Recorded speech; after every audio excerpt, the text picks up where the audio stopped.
Bienvenidos a un nuevo episodio final, el espacio donde analizamos a fondo, con todo lujo de detalles y sin miedo a los spoilers, los desenlaces de esas series que nos dejan pegados a la pantalla. Hoy vamos a hablar de El Eternauta, que acaba de aterrizar en Netflix y la verdad que me ha dejado pensando bastante. Ojo, aviso importante desde ya. Aquí vamos con spoilers de principio a fin. Así que si aún no habéis terminado una temporada, dad el podcast, ir a verla y luego volved. Que luego no digáis que no he avisado. Y bueno, si ya estáis preparados, vamos a sumergirnos en esta historia de nieve mortal, alienígenas y bucles temporales que sinceramente me han sorprendido más de lo que esperaba. Pero antes de empezar me gustaría recordaros algo muy importante. Si os gusta lo que hacemos, suscribíos a nuestro canal de YouTube y dadle a me gusta, que es lo que más nos ayuda a seguir creciendo.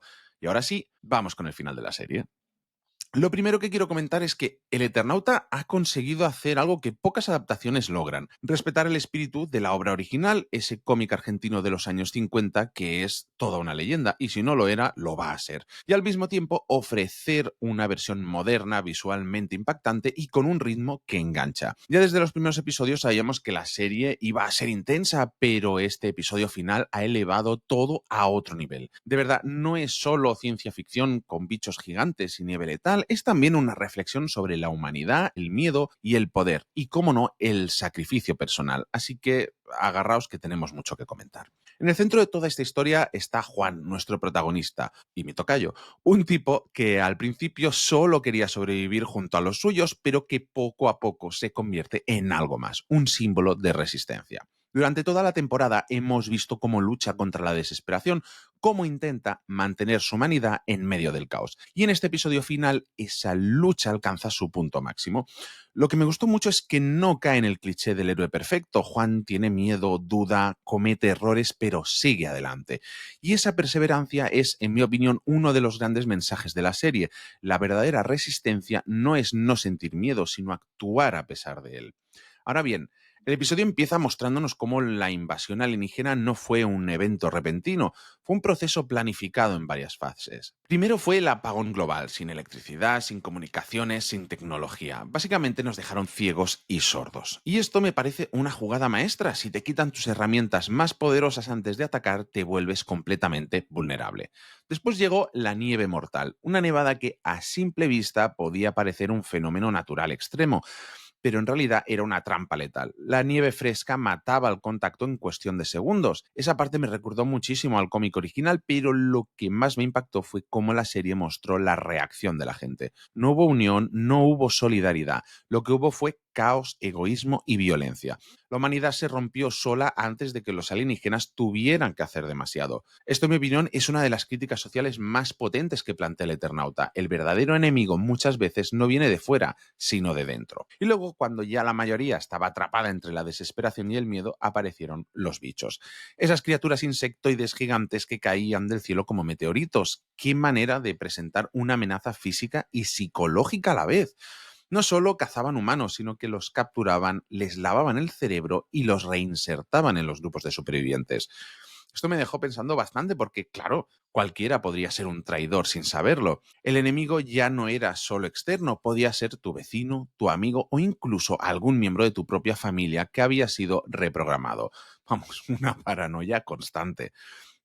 El momento en que descubrimos que estas criaturas no actuaban por cuenta propia, sino que eran soldados o peones de algo mucho más grande, fue uno de los giros más escalofriantes. Ese algo más grande es el alienígena conductor, un ser que no solo domina a sus tropas, sino que también controla a los humanos como si fuera una orquesta. Literalmente los dirige con gestos y señales, sin necesidad de palabras. Esa escena en la que las masas caminan hacia él como si fueran devotos es de las que pone los pelos de punta. Y lo peor es que algunos lo hacían de manera voluntaria. Y eso para mí es lo más inquietante de toda la serie, cuando los oprimidos empiezan a amar al opresor. Y en medio de todo esto está Juan, lidiando con unas visiones que al principio parecen sueños o premoniciones, pero que luego descubrimos que son mucho más. Son fragmentos de otras realidades, otros ciclos, porque sí, amigos, aquí nos meten de lleno en la teoría del bucle temporal. De ahí el nombre del Eternauta. Juan no solo está viviendo una única línea de tiempo, está atrapado en un ciclo que se repite una y otra vez, y cada vez que muere o fracasa, todo vuelve a empezar. Esto explica por qué tiene recuerdos de cosas que aún no han pasado y por qué siente que ya está estado en ciertos lugares. Es brutal. La idea del bucle no solo le da un giro de ciencia ficción muy potente a la trama, sino que también añade un componente emocional tremendo. Cada repetición significa más sufrimiento, más pérdidas, más desesperación y sin embargo Juan sigue adelante. Su único motor, encontrar a su hija Clara. Esta búsqueda se convierte en el centro emocional de la serie. No es solo la misión de un padre, es el intento desesperado de romper el ciclo y cambiar el destino. Pero claro, cuando finalmente encuentra a Clara, la situación es, bueno, mucho más complicada de lo que esperaba. Clara ha cambiado, ya no es la niña que Juan recuerda. Se comporta de una manera extraña, como si ya no fuera completamente humano. De hecho, los propios padres hay un momento en el que dicen que tiene algo raro y que hay algo que no funciona en ella.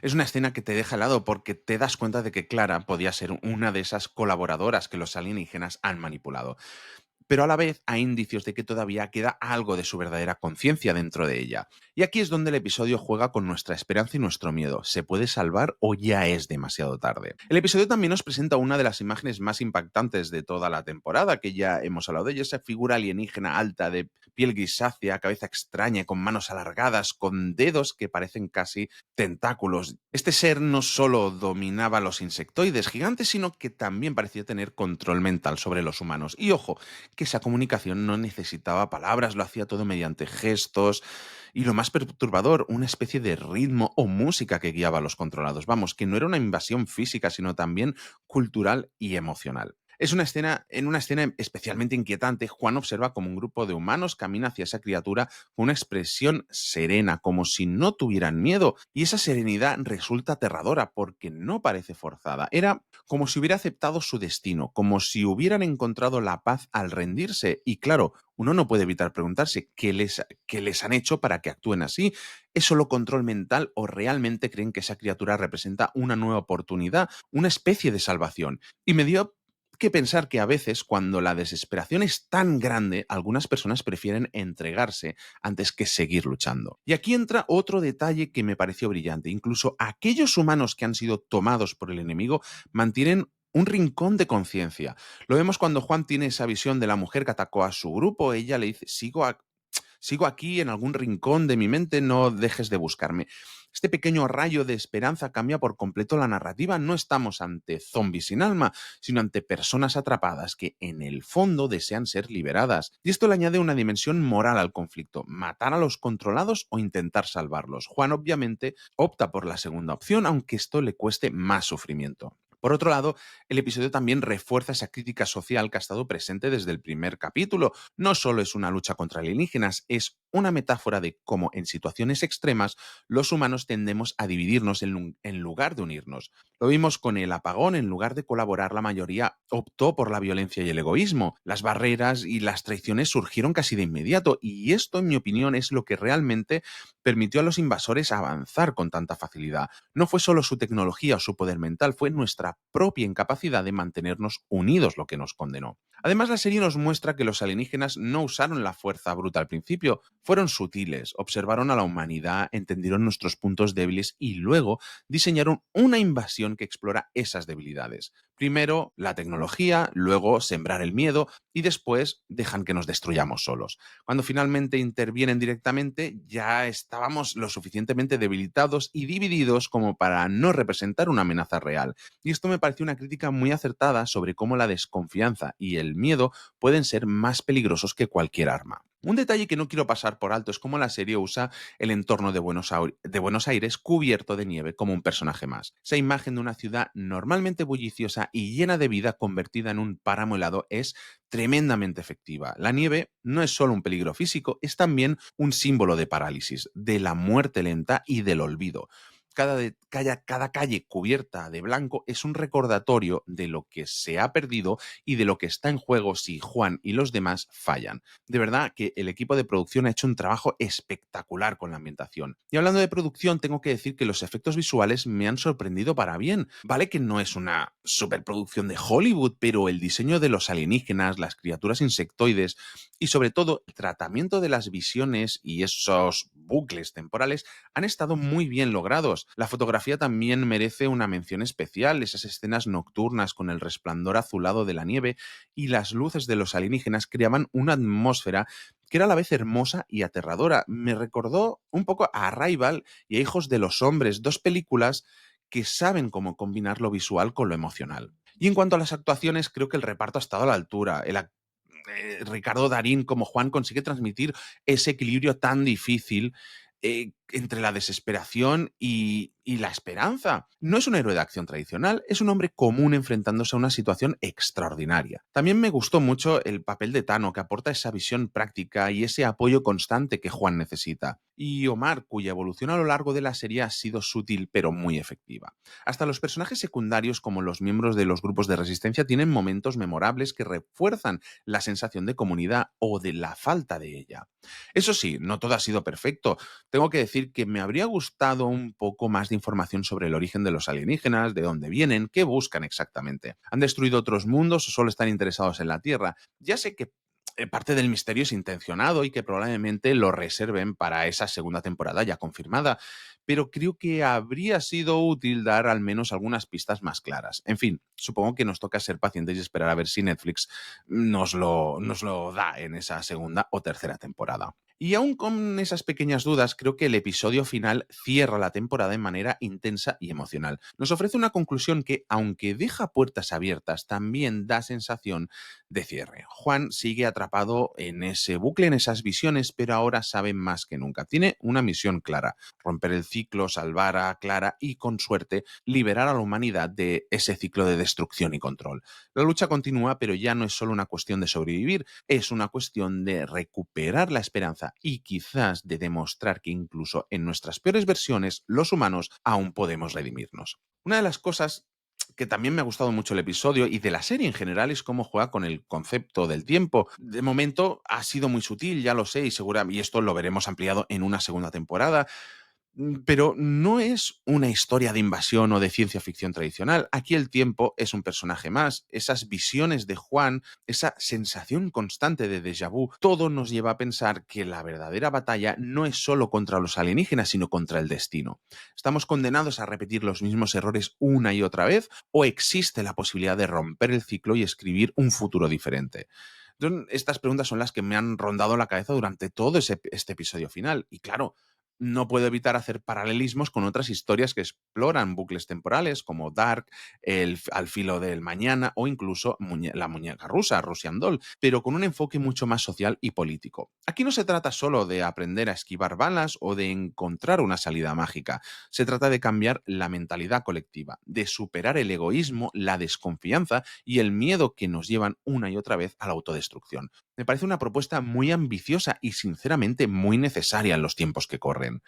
Y en cuanto a las teorías que deja abiertas el final, bueno, pues hay varias. La más clara es que Juan está destinado a romper el ciclo, pero no puede hacerlo solo. Necesita aliados. Y esos aliados podrían ser personas que aún conservan su parte de conciencia a pesar de estar controladas. La frase de la mujer en la visión, no dejes de buscarme, podría ser una pista de que existe una especie de resistencia interna dentro de la mente de los controlados, una especie de red de soñadores que Juan podría reunir para enfrentarse al conductor alienígena desde dentro. Otra teoría es el papel de Clara y si ella no es solo una víctima o una colaboradora involuntaria, y si alguna de las repeticiones del bucle, Clara llegó a convertirse en una especie de nexo entre humanos y alienígenas. Muchas teorías que la segunda temporada, porque ya sé que muchos diréis que a lo mejor en el Eternauta, en el cómic original, esto no es así, pero como estamos ante una adaptación, todo es posible.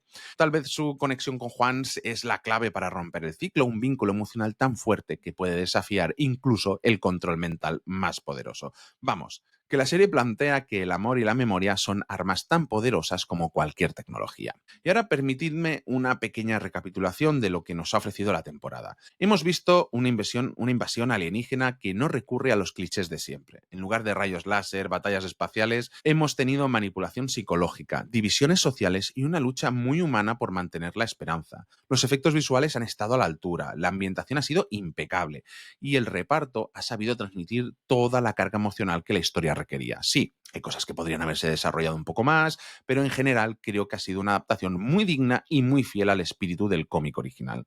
Además, me ha encantado cómo la serie ha planteado temas que van más allá de la ciencia ficción, la fragilidad de la sociedad moderna, la facilidad con la que renunciamos a nuestras libertades por miedo, la importancia de la memoria y la resistencia. Todo esto le da al Eternauta una profundidad que pocas series actuales se atreven a explorar. Y ojo, sin caer en el sermón o en el dramatismo forzado. Lo hace de manera natural, integrando esos temas en la propia trama y en el desarrollo de personajes. Ahora bien, en esta segunda temporada me gustaría que profundizaran un poco en el origen de los alienígenas y en las reglas del buque temporal. También sería interesante ver si hay otros grupos de resistencia en otras partes del mundo. Al fin y al cabo, sí, Buenos Aires ha caído. ¿Y qué pasa con el resto del planeta? ¿Hay otros Juanes luchando en otras ciudades? ¿Es esto un fenómeno global o es algo más localizado? Son preguntas que me encantaría que la serie respondiera en el futuro. En fin, mi valoración final es muy positiva. El Eternauta no solo me ha entretenido, sino que me ha hecho pensar. Y eso hoy en día ya es decir mucho. Me ha gustado el enfoque visual, la complejidad de personajes y sobre todo esa mezcla de desesperación y esperanza que atraviesa toda la historia.